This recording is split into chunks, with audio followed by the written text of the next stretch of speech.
De retour sur le plateau de KNF, et oui, votre quotidienne tous les jours sur Éclair TV. On vous parle et on vous motive. Oui, un petit peu de motivation. En 2021, ça mange pas de pain. Et pour vous motiver, je reçois un professionnel. Et oui, c'est un sportif de haut niveau, mais c'est aussi un préparateur mental. Il est avec moi sur le plateau, Steve Combourg. Qu'a-nous fait? Bonjour, ça va, ça va. Bien installé? Bien installé, oui. Alors, ce que j'aime bien avec les sportifs, c'est que vous avez une sorte de force tranquille. Vous vous êtes posé, mais on sent qu'à tout moment, vous pouvez démarrer. Est-ce que c'est le propre d'un sportif de haut niveau d'être calme au naturel? Alors, pas forcément calme au naturel, mais on peut travailler dessus. Hein, c'est mon métier. Ok. Et vraiment devenir calme au moment propice. D'accord. Ou, on va dire, un peu plus agressif quand il le faut. C'est ça. Et lui, on ne veut pas le tester, vous avez vu? En tout cas, tu fais du jiu-jitsu brésilien. Exact. Est-ce que tu peux un petit peu nous présenter cette activité? Alors, le jiu-jitsu brésilien, c'est quelque chose que je fais depuis 15 ans. Ah ouais. Donc, je l'ai fait vraiment pour une activité physique et je suis vraiment rentré dans la compétition de haut niveau après ma ceinture marron. Ok. Et par rapport à ça, en fait, j'ai eu des hauts et des bas, en fait. C'est-à-dire que j'ai gagné des compétitions, j'en ai perdu. Ouais. Et toujours le même constat que c'était vraiment des fois le mental qui flanchait, c'est-à-dire aller vraiment dans l'effort. Des fois, on n'avait plus vraiment envie, plus vraiment la force. Et donc, je me suis documenté sur ça au fur et à mesure déjà pour moi. Et au fur et à mesure, je me suis dit pourquoi pas le partager avec tous les athlètes possibles. Ok, petite question avant de revenir sur la préparation mentale. Est-ce qu'il y a une différence? Est-ce qu'il y a plusieurs styles de jiu-jitsu? Parce que c'est bien précisé, brésilien. Est-ce que le jiu-jitsu déjà est brésilien? Ou est-ce que c'est un type de jiu-jitsu? C'est un art martial qui est japonais à la base. D'accord. Mais qui a été, on va dire, qui a émigré au Brésil. Et en gros, le jiu-jitsu traditionnel a un peu muté au Brésil. D'accord. Où ils ont vraiment ajouté leur manière de voir les choses, vraiment. Et donc, du coup, c'est devenu le jiu-jitsu brésilien. Est-ce qu'il est beaucoup pratiqué ici en Guadeloupe? Alors, en Guadeloupe, il y a un club seulement qui pratique, c'est ZR Team. Ok. Et donc, voilà. Combien de temps faut-il pour être un bon... Comment nomme-t-on justement les sportifs qui font le jiu-jitsu? Alors, les jiu-jitsuka. Voilà. Mais ça dépend vraiment de la personne. C'est vraiment comme en préparation mentale. Si on met vraiment de l'intention dans ce qu'on fait, en fait, on peut très rapidement gravir toutes les marches. Après, il y a des gens qui peuvent prendre 10 ans pour devenir ceinture noire. Il y a des gens qui vont prendre 5 ans. C'est vraiment l'intention qu'on met dans la chose, la motivation qu'on met, comme en préparation mentale, qui va vraiment faire qu'on puisse évoluer dans ce sport. Et qu'est-ce que ce sport, justement, t'apporte sur le plan personnel? Mis à part le mental, qu'est-ce que ça peut t'apporter? Alors, sur le plan personnel, c'est vraiment le calme, pas lâcher. Ok. Si je pouvais résumer, c'était vraiment ça, calme et ne pas lâcher l'affaire. Ok, alors maintenant, on va passer en mode préparation mentale. Souvent, déjà dans le sport, on dit que lorsque la tête ne suit pas, le corps ne suit pas. Exact. Est-ce que si le corps quand même est fatigué, mais que la tête suit, le corps finalement va se relever? Alors le corps peut se relever, on a vraiment des outils en préparation mentale qui vont nous permettre de vraiment relever le corps.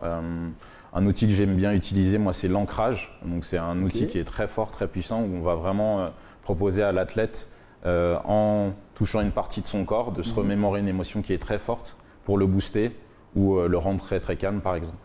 En touchant une partie de son corps, c'est-à-dire tu poses ta main sur par exemple l'épaule. Par exemple, si je travaille avec la tête et lui il me dit moi je voudrais avoir un ancrage, moi par exemple j'ai un ancrage qui est sur mon plexus où j'ai la tête de mon fils et ça me donne beaucoup d'énergie. Donc c'est un outil qui peut être très puissant, qui est utilisé beaucoup en hypnose, que je pratique aussi.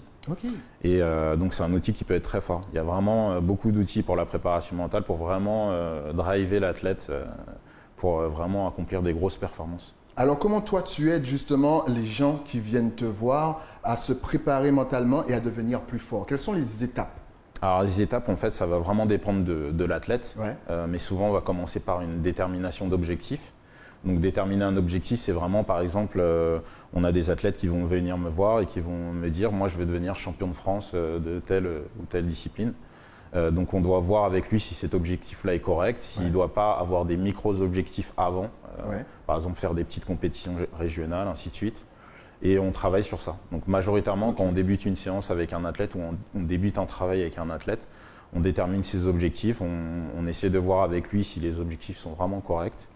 Et ensuite, on travaille suivant les besoins qu'il a en fait. Si il a une perte de motivation, s'il a besoin d'être un peu plus agressif, s'il a besoin d'être moins stressé Et l'important, c'est vraiment qu'il puisse prendre le maximum de plaisir dans ce qu'il fait, en fait, dans sa pratique. Tu l'as dit, une perte de motivation. Comment se remotiver quand on a une perte de motivation? Alors, comment on peut se remotiver en Guadeloupe, c'est déjà bien. C'est déjà pas mal. C'est déjà pas mal. Il y a le beau temps, il y a le soleil, il y a la plage, les gars. Il y a le beau temps, il y a le soleil, mais vraiment la motivation, en fait, on a deux types de motivation. En fait, on a la motivation intrinsèque et extrinsèque déjà. Ouais.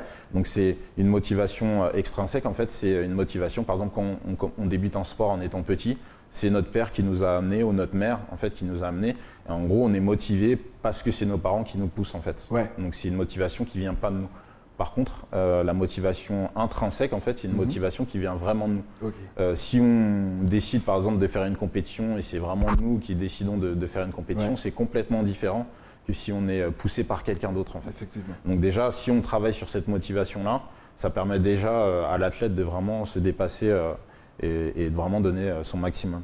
Tu travailles qu'avec les sportifs ou tu peux travailler aussi en milieu, en entreprise ou même prendre un particulier, conseiller un particulier?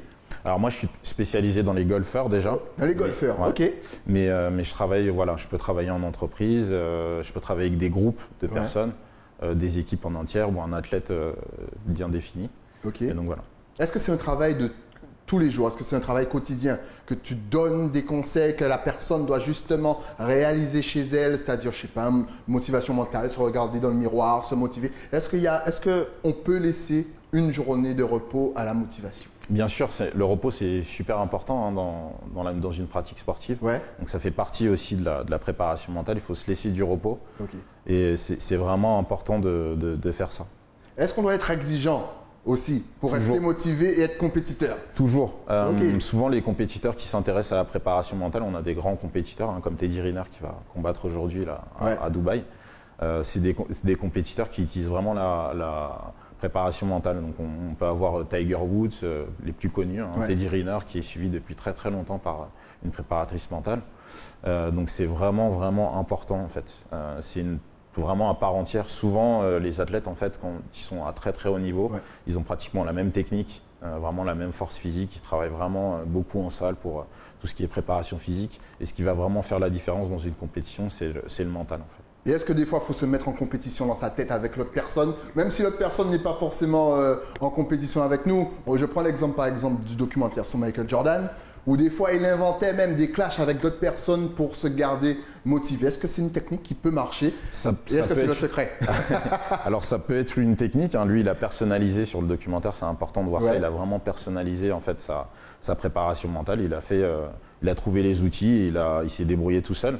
Mais la préparation mentale, en fait, ça va vraiment dépendre de l'athlète. En fait, des fois, un athlète aura besoin d'une séance pour se motiver. Des fois, ça va être un suivi qui va être largement plus long. Des fois, ça va être des suivis d'1 an, de 2 ans. Ça va vraiment dépendre de l'athlète, en fait. Comment peut-on se remotiver tout seul chez soi? Là, on parle hors sportif, quelqu'un qui nous regarde et qui, voilà, a un coup de mou. Comment est-ce que tu peux le remotiver là, comme ça?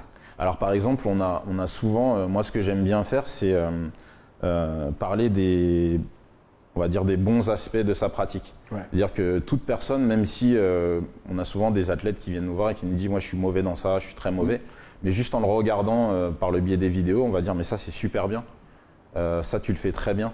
Donc en fait, on peut voir le verre à moitié vide ou à moitié plein. Mais c'est important de préciser à l'athlète qu'il fait des choses très bien et qu'on va améliorer les choses qui peuvent le gêner dans sa pratique. Est-ce qu'en Guadeloupe, on est fort mentalement? Ou est-ce que on est fort mentalement? On est très très fort mentalement. On est très très fort. Peut-être moins dans le cyclisme. Je suis je suis d'accord. Il y a vraiment un boulot à faire. Mais donc si demain il y a une équipe, voilà, la catégorie cycliste appelle pour le Tour de la Guadeloupe, pour les Guadeloupéens. Je suis présent, je suis là. Vous avez entendu? Voilà. Le cyclisme ici, c'est vraiment quelque chose qui est très important pour les Guadeloupéens. Oui, exactement. Et c'est vraiment un sport où le mental est vraiment très important quand on monte des mornes sous une chaleur écrasante. Si on n'a pas la motivation, si on n'a pas la niaque pour y arriver, c'est déjà très très compliqué. Quelle place l'hypnose prend justement dans ta préparation mentale? À quel moment? Avant, après, pendant? C'est une technique de relaxation? Comment ça se passe? Comment tu l'utilises? Alors, l'hypnose, moi, c'est quelque chose que j'ai appris avec la société Alchemia. En fait, j'ai été formé par eux et c'est un outil pour moi qui est vraiment Très, très, très, très important. En fait, c'est vraiment un outil qui nous permet vraiment, comme un chirurgien, de venir avec un scalpel et de modifier les comportements de l'athlète. Et l'hypnose que moi je fais, c'est de l'hypnose ericksonienne. Donc c'est vraiment la personne en fait qui m'aide. Donc c'est pas moi comme de l'hypnose, on va dire, de spectacle où je vais dire dors tout de suite. Là, c'est vraiment l'athlète avec qui je vais vraiment discuter. C'est vraiment un échange, mais c'est vraiment l'athlète. C'est de l'athlète que tout vient en fait. Moi, je suis là juste pour le guider. Et avec ça, on peut faire des ancrages, on peut remonter sa motivation, des pertes de motivation, des peurs, de la réathlétisation. Des fois, on a des athlètes, des footballeurs, des cyclistes, des golfeurs qui sont blessés et qui ont, par exemple, une gêne sur une blessure en se disant je vais peut-être pas y arriver parce que je suis toujours blessé au bras, je vais pas y arriver, mon mouvement n'est pas parfait. Donc nous, via l'hypnose, on va vraiment l'aider à dépasser ça, dépasser ses peurs, dépasser son stress, dépasser cette blessure pour qu'il puisse performer le mieux possible. Mais c'est bien ce que tu me dis, c'est-à-dire qu'on peut dépasser la blessure, parce que souvent, quand on est sportif, c'est un petit peu ce qui fait peur, la blessure. Est-ce que justement, souvent, on n'est pas blessé, mais voilà, on a peur un petit peu de cette blessure. Est-ce que là aussi, c'est là où tu interviens? Et est-ce que vraiment une blessure est vraiment une blessure? Ou est-ce que la blessure est là? Alors la blessure, c'est vraiment une blessure, pour tous les médecins qui m'écoutent. C'est vraiment une blessure, mais on peut vraiment modifier le comportement de l'athlète pour qu'il dépasse ça. Par exemple, moi ça m'est arrivé, ou à des athlètes avec qui je travaille qui sont blessés au genou, à l'épaule. Et on fait vraiment un travail qui peut être court ou long avec eux pour dépasser ça et revenir plus rapidement à la compétition sans gêne en fait. Quelles sont les plus grandes peurs du sportif? Ça va vraiment dépendre de chacun des sportifs. Il y a des sportifs qui vont avoir peur du qu'en dira-t-on, qui vont se dire si je loupe mon coup et je suis à la télé, ça va pas le faire.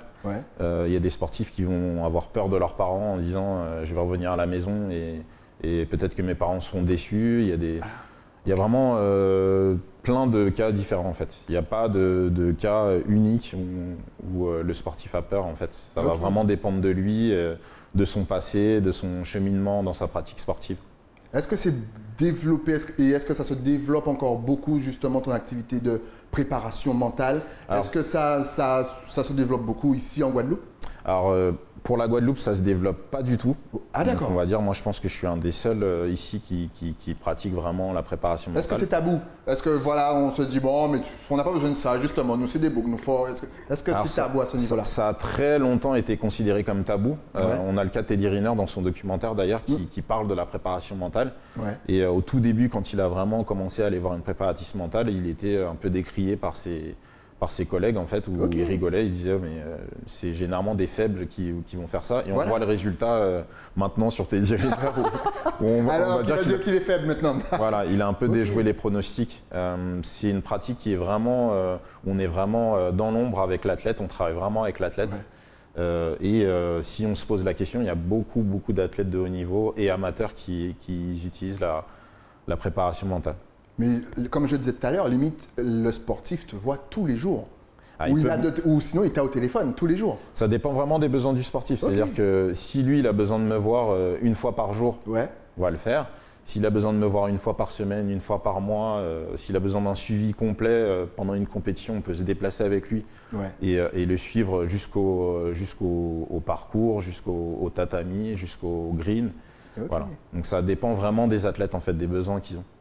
Quelle est ta vision sur notre sport? On sait que toi, tu t'occupes donc des golfeurs, mais quelle est ta vision sur nos sportifs? Et surtout, est-ce qu'ils sont bien encadrés? Sur les sportifs en Guadeloupe? Sur les sportifs en Guadeloupe. Donc la Guadeloupe, c'est un gros vivier de sportifs. On a des sportifs vraiment immensément connus qui viennent de la Guadeloupe. Et une vision vraiment positive en fait. On est souvent des sportifs qui sont amenés à gravir les plus grandes marches des podiums. Pour moi, j'ai une vision vraiment positive en fait, vraiment agréable des athlètes guadeloupéens en fait. Est-ce que la préparation mentale, petite question comme ça, parce que les sportifs, on sait que vous avez une hygiène de vie assez remarquable, est-ce que dans sa préparation mentale aussi, ce avec quoi on se nourrit est important aussi? Alors la nutrition, c'est vraiment quelque chose qui est important en fait. Chez un sportif, on va avoir et la nutrition et la préparation physique, et ensuite vraiment l'aspect mental qu'il faut travailler en fait. Donc, tout est important, on laisse jamais rien au hasard et on essaie de se modifier constamment avec mon aide. On dit souvent que la parole est créatrice. Est-ce que toi aussi tu utilises cette phrase pour parler à ceux que tu côtoies, c'est-à-dire que pas de négatif que du positif? Alors vraiment ça, ouais. Pas de négatif que du positif. On essaie de vraiment voir tout ce qui est bon chez l'athlète et augmenter ce qui est moins bon. Mais c'est important déjà au quotidien d'être positif en fait. Okay. Si on est vraiment en broie du noir, ainsi de suite, ça devient très très compliqué. Ouais. Donc on aide ou on maintient ou on permet d'augmenter cette motivation et cet aspect positif de la pratique. Ben là justement, hors sportif, là encore une fois, s'il y avait un petit conseil à donner aux téléspectateurs, parce que tu sais que bon, voilà, à cause de la pandémie, tout le monde ne sourit pas forcément, qu'est-ce que tu peux donner comme conseil? Alors comme conseil, moi, pendant le premier confinement, j'ai fait quelque chose de très intéressant. Ouais. Déjà, c'est me mettre une routine en fait. Okay. C'est-à-dire que plutôt que se dire, au bout de 3 jours, en fait, j'ai commencé à me dire, à paniquer un peu en me disant, oh là, qu'est-ce qui va se passer? Donc j'ai mis en place des routines. Les routines, c'est quoi en fait? C'est des petites habitudes qu'on fait peut-être une fois par jour, 2 fois dans la semaine, ainsi de suite. C'est vraiment à nous de se fixer ça. Et dans les routines, en fait, on va par exemple faire un peu de sport, on va travailler l'aspect mental où on va utiliser ce qu'on appelle l'imagerie technique. Donc l'imagerie technique, par exemple, c'est un outil qui est vraiment très très bien pour un sportif, surtout dans la période où on est actuellement. Ça nous permet, en imaginant dans sa tête, par exemple, un geste technique, frapper dans une balle, frapper avec un club de golf, frapper avec une raquette de tennis, piloter son vélo. On va vraiment imaginer tout ça dans sa tête. On peut mettre un décor, ce qu'on veut. On peut aller au ralenti, en accéléré. Et on va travailler dans notre tête pour améliorer son mouvement. Ce qu'il faut savoir, c'est que notre cerveau, en fait, il prend à 80% pour acquis en fait, le travail mental qu'on va faire dans notre tête. Donc ça permet vraiment, le cerveau, en gros, se dit je travaille dans la réalité. D'accord, c'est-à-dire que si je m'imagine en train de faire je sais pas, des pompes, au moins une centaine de pompes, voilà, mais que je l'imagine depuis au moins 2 jours, quand je vais y aller, je vais réussir à au moins atteindre 80? Alors tu vas pas grossir, ça va pas t'aider à grossir tes muscles, mais moins plutôt l'aspect physique. C'est vraiment là par exemple, c'est vraiment le geste technique. Le geste technique, c'est vraiment comme j'ai dit. Pour le golfeur, la façon de tourner ses hanches, voilà, de swinger, exact. Pour le footballeur, ça va être par exemple faire un shoot placé à un endroit bien précis du terrain. Pour un cycliste, ça va être pédaler d'une certaine manière quand on monte les côtes. Il y a vraiment le geste technique est vraiment… qu'il faut travailler dans sa tête. C'est pas une bonne technique ça. Moi, si je peux donner une routine, c'est vraiment ça. Se faire une petite routine. Des fois, ça prend pas besoin de 30 minutes. On peut se poser et rester 2 minutes à répéter un mouvement dans sa tête. Et on peut faire ça 1 à 2 fois par semaine, ainsi de suite. Moi, je sais que quand je suis sorti du confinement, j'ai vraiment boosté mes performances par rapport à ça. J'ai boosté beaucoup d'athlètes avec cet outil. Ok, très intéressant. Encore une fois, on vous rappelle qu'il est vraiment calé dans le sujet. Alors, si on veut maintenant te suivre, te contacter ou même prendre rendez-vous avec toi, si jamais, on ne sait pas, on a des cyclistes qui veulent t'appeler. Est-ce que tu es connecté sur les réseaux sociaux? Alors, Facebook, Twitter, Instagram, vas-y, donne tout. Alors, sur Instagram, c'est Steve Bégigier. Je travaille aussi avec la société Alchemia. On a des actions de formation et de préparation mentale pour différents sportifs. Donc, Alchemia. Sur Facebook, donc c'est Steve Combourg. Et mon adresse mail, c'est stevecombourg@gmail.com. Tout simplement, de toute façon, tout s'est affiché juste ici. Vous notez, vous appelez, vous écrivez. Il est là pour vous.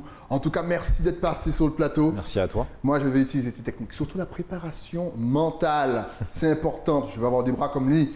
Et dès que tu as encore une petite technique pour nous rebooster, tu repasses sur le plateau. On va travailler sur ça. Merci à toi et longue vie à toi encore une fois. Merci. Nous, on se retrouve bien entendu avec un nouvel invité. Mais ça, c'est après quoi? Après la pub. À tout de suite.